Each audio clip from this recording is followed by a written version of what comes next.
जब भी हम मंदिर जाते हैं, सबसे पहले क्या करते हैं? भगवान को देखने से पहले, प्रसाद लेने से पहले हम घंटी बजाते हैं। लेकिन क्या आपने कभी सोचा है, मंदिर में घंटी क्यों बजाई जाती है? क्या ये सिर्फ परंपरा है या इसके पीछे कोई गहरा रहस्य छुपा है? आज इस वीडियो में हम मंदिर की घंटी का वो सच जानेंगे जो शायद आज तक किसी ने आपको ठीक से नहीं बताया। मंदिर की घंटी कोई साधारण चीज नहीं होती। ये सिर्फ लोहे या पीतल का टुकड़ा नहीं है। ये एक ऐसी शक्ति है जो आपके शरीर, दिमाग और आत्मा तीनों पर असर डालती है। हम सालों से घंटी बजाते आ रहे हैं, लेकिन उसका कारण पूछना हमने कभी ज़रूरी नहीं समझा। जैसे ही घंटी बजती है, टन टन, ये आवाज़ हमारे दिमाग की सोच को रोक देती है। हम मंदिर में हजारों विचार लेकर जाते हैं, घर की चिंता, पैसे की टेंशन, रिश्तों की परेशानी, लेकिन घंटी की आवाज़ उन सबको कुछ सेकंड के लिए खामोश कर देती है। यही कारण है कि घंटी बजाते ही मन अपने आप शांत होने लगता है। अब ज़रा विज्ञान की बात करते हैं। मंदिर की घंटी जब बजती है तो उसमें से एक खास साउंड फ्रीक्वेंसी निकलती है। ये फ्रीक्वेंसी हमारे दिमाग की अल्फा वेव्स को एक्टिव करती है। अल्फा वेव्स मतलब शांति, एकाग्रता और सकारात्मक सोच। इसीलिए घंटी बजाते ही मन पूजा के लिए तैयार हो जाता है। ये कोई अंधविश्वास नहीं, ये पूरी तरह विज्ञान है। हमारे शास्त्रों में कहा गया है, जहाँ नाद है वहाँ नकारात्मकता नहीं टिकती। घंटी की आवाज़ आसपास की नकारात्मक ऊर्जा को दूर भगा देती है। इसीलिए मंदिर में घंटी, शंख और मंत्र तीनों का बहुत महत्व है।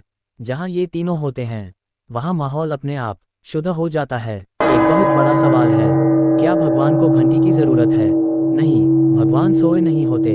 घंटी हम भगवान को नहीं, खुद को जगाने के लिए बजाते हैं।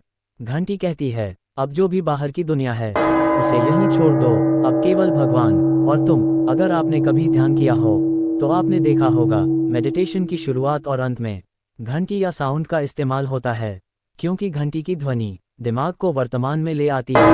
ना बीता हुआ कल, ना आने वाला कल, सिर्फ यही पल। इसीलिए मंदिर में घंटी बजाना एक तरह का ध्यान है। क्या आपने नोटिस किया है, घंटी हमेशा मंदिर के दरवाजे पर क्यों होती है, अंदर क्यों नहीं? क्योंकि घंटी का मतलब है, मंदिर में प्रवेश करने से पहले अपने मन को शुद्ध करो। जैसे जूते बाहर उतारते हैं, वैसे ही नकारात्मक सोच भी बाहर उतारो। किसी भी धातु की नहीं होती, उसमें पीतल, कांसा, तांबा और कई धातुओं का मिश्रण होता है।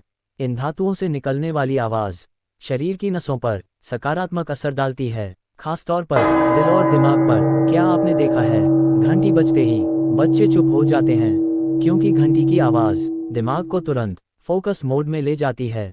इसीलिए पुराने समय में गुरुकुलों में भी घंटी का इस्तेमाल होता था।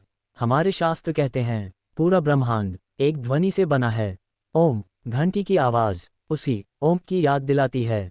यानी जब हम घंटी बजाते हैं तो खुद को ब्रह्मांड से जोड़ते हैं। लेकिन आज हम घंटी को भी गलत तरीके से बजाते हैं, कोई गुस्से में, कोई जल्दी में, कोई दिखावे के लिए। घंटी धीरे, ध्यान से और श्रद्धा से बजानी चाहिए, क्योंकि भावना के बिना ध्वनि अधूरी रहती है। मंदिर सिर्फ पूजा की जगह नहीं थे, वो ऊर्जा केंद्र थे। घंटी, मंत्र और दीप मिलकर उस जगह को शक्ति से भर देते थे।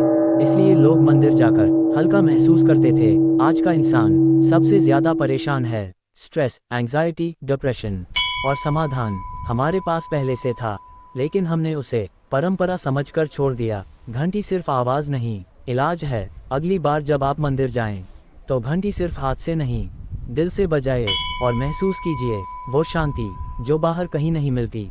अगर आपको ये रहस्य नया और सच्चा लगा हो तो इस वीडियो को लाइक करें, शेयर करें और कमेंट में लिखें, ओम नमः शिवाय।